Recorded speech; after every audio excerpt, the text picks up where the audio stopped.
De fondo de nuestro programa de esta primera hora, que es el dengue en el Perú. Dengue es una enfermedad endémica y hemos estado en Lambayeque como diversos factores explican de que se haya prendido, casi se ha duplicado el número de casos comparando el año pasado con este año de dengue en Lambayeque. Vamos a Loreto. El doctor Juan Carlos Celis, él es médico infectólogo, jefe del Departamento de Enfermedades Infecciosas y Tropicales del Hospital Regional de Loreto. Doctor Celis, muy buenos días, gusto de saludarlo. Valery Vázquez y Mabel Huertas están en la mesa también. Doctor, Días, denos una rapidísima panorama de cuál es la situación del dengue en la región, en Loreto, en Iquitos específicamente. Buenos días, doctor Huerta, Mabel, Valery, gracias. ¿Cómo está? Nosotros en realidad tenemos desde el 2019, ¿no?, un aumento progresivo de casos. Inclusive durante la pandemia hemos tenido brotes en la temporada de lluvias. Actualmente ya tenemos 2 semanas con disminución de casos. Este año ya superó los 2 años anteriores en un 50% más o menos de los 2 años anteriores. Es decir, que ha superado. Y a nivel nacional ya sabemos que es más o menos 4 veces lo que ha sucedido los últimos 4 años también, ¿no? Entonces, eso es un dato importante, pero ya tenemos ahorita una disminución progresiva de casos desde hace 2 semanas. ¿Y por qué se incrementó, doctor Celis? En todo el mundo se ha reportado que durante la pandemia, obviamente las restricciones a la movilidad, este es un zancudo que es antropofílico, se desplaza junto con nosotros también, viaja, se ha detectado hasta en los botes, por ejemplo, nosotros acá tenemos mucho de eso. Y entonces, a más movilidad social, más viajes interprovinciales, bueno, un enfermo va, viaja y se encuentra con los zancudos que ahora han expandido también su frontera, digamos así, ¿no? El Aedes aegypti cada vez está en más regiones. Y apenas llega un enfermo pues de cualquier lugar del Perú o del extranjero, encuentra este zancudo y empieza a contagiar a otras personas, ¿no? El zancudo es el que transmite de una persona a otra, en este caso el Aedes aegypti. Claro. Obviamente y esa también, palabrita, perdón, sí, doctor sí. Celis, solamente para explicar esa palabrita tan interesante que usted ha dicho, antropofílico, Mabel, Valery, el zancudo es antropofílico, antropo significa ser humano, fílico que le gusta. Donde va la gente, allí va el mosquito, nos sigue. Por eso es importantísimo, como hablábamos antes, de las campañas para educar a las personas. En donde hay gente, allí va a haber este mosquito.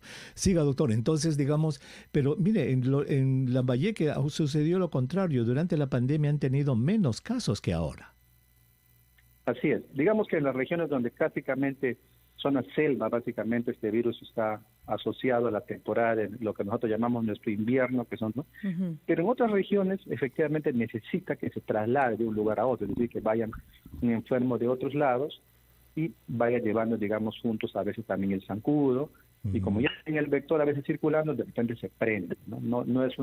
No son ciudades donde permanece muy seguido permanentemente el dengue. En cambio en la Amazonía sí. En la Amazonía sí tiene esta conducta de casi siempre en épocas de lluvia pues aumentar drásticamente. Ahora, durante la pandemia, que durante la pandemia justamente hay algunos programas que se realizaban o antes de la pandemia y luego no se han retomado de la misma forma, con la misma fuerza. ¿Cuáles son estos programas que deberían hacerse por parte de la dirección regional, por ejemplo? Sí, a eso iba. Exactamente, ¿no? Durante la pandemia lo que pasó es que muchos programas, como el de control de vectores se llama, tanto para dengue, para malaria, por ejemplo, para leishmania, existe un programa de control vectorial que incluye controlar las larvas que hay en cercanía de las casas, es decir, donde el zancudo pone sus huevitos, donde almacenas agua, en los floreros. Hay unos movimientos, unos presupuestos que se administran en las regiones para que haya biólogos, gente entrenada que va a los barrios, a las casas a controlar eso. Y también hay fumigaciones espaciales que se hacen para controlar el zancudo adulto, digamos, ¿no? Entonces, todo eso durante la pandemia se descuidó, o sea, hubo disminución de presupuestos. Entiendo la lógica de que por priorizar COVID, mucho de eso debe haberse transferido hacia COVID, y de eso así pasó en muchas regiones. Entonces hubo esta especie de descuido, no solo en esta enfermedad, y para solamente nombrar unas cuantas, lo mismo estamos viendo en tuberculosis, en VIH, incluso en no infecciosas como diabetes, etcétera. Los pacientes están viniendo complicados por estos descuidos que se ha hecho presupuestales durante todos estos años, ¿no? Eso, sumado a la gran movilidad social, incluso más intensa que antes, ahora por la recuperación económica, hace de que estos casos, como en regiones donde está listo, digamos, el zancudo, los casos se disparen abruptamente. Sí. Ahorita tenemos 2 regiones con una gran tasa de mortalidad, Piura y Madre de Dios. Piura está con 20 fallecidos hasta ahora y Madre de Dios con 10. Entonces no se veía antes esta cantidad, ¿no? Entonces ahorita ellos están pasando un momento crucial en dengue. De hecho han tenido que abrir estas unidades que se llaman UBICLIN, de vigilancia clínica, para hospitalizar a estos pacientes que necesitan una vigilancia estricta, ¿no? ¿Pero qué explica las muertes, doctor Celis? Si estamos hablando de una enfermedad endémica que se supone que ya hay un manejo, ¿no?, de parte del personal de salud, pero también hay sensibilización en los ciudadanos, ¿o es un problema de acceso a la salud? Esta para mí es la pregunta clave, Mabel. Cuando uno analiza los fallecidos en dengue, hay más o menos unos 3 a 4 factores que se repiten, ¿no? Uno es que no se sospecha de dengue. Entonces, si hay una región que ve muy pocos casos de dengue todo el tiempo, como Lambayeque, y de repente tiene un gran brote, entonces no tiene personal entrenado a reconocer, por ejemplo, cuando un paciente con dengue necesita hospitalizarse o cuando un dengue es grave. No es tan fácil ver eso en una consulta ambulatoria. También hay muchas personas que llegan tarde, inclusive en Loreto, por la lejanía. Un paciente que está con fiebre 3 días y luego empieza a vomitar y tener dolor, lo confunden con otra enfermedad y dicen, bueno, yo lo voy a tratar en mi casa. Entonces cometen un error ahí, por eso hay que advertir a la población sobre... ¿Cuál es la recomendación para la población justamente para saber que sí ya tiene que ir y que ellos mismos puedan saber que la posibilidad de que sea dengue existe y que tal vez con eso le puedan dar la idea al personal de salud, si es que ellos no reaccionan de inmediato? Sí, gracias por esa pregunta, porque eso yo pienso que es la clave ahora que estamos en un intenso brote. Un paciente que tiene una fiebre sin una causa aparente. ¿A qué me refiero, señor, señora? Su hijo tiene una fiebre, usted tiene una fiebre y usted no tiene dolor de garganta, no tiene diarrea, no tiene una infección en la piel, nada que explique por qué usted tiene fiebre. Esa es la primera forma que hay que identificar un posible dengue. Peor si ya sé que en mi ciudad hay dengue. Tengo fiebre y no tengo heridas, no estoy tosiendo, no estoy con gripe, no tengo nada que explique mi fiebre. Entonces esto puede ser un posible dengue. Pasa 1 o 2 días y este dengue se puede convertir en un dengue que llamamos nosotros con signos de alarma. ¿Cuándo? Cuando ese paciente que ha tenido fiebre, mi hijo ha tenido fiebre 2 o 3 días, de repente empieza a doler la barriga, el abdomen, y empieza a vomitar. Ese es el momento que si tú te descuidas y decides no ir al centro de salud o manejar eso como si fuera otra cosa, un dolor que has tenido antes, es el primer error que todos podemos cometer.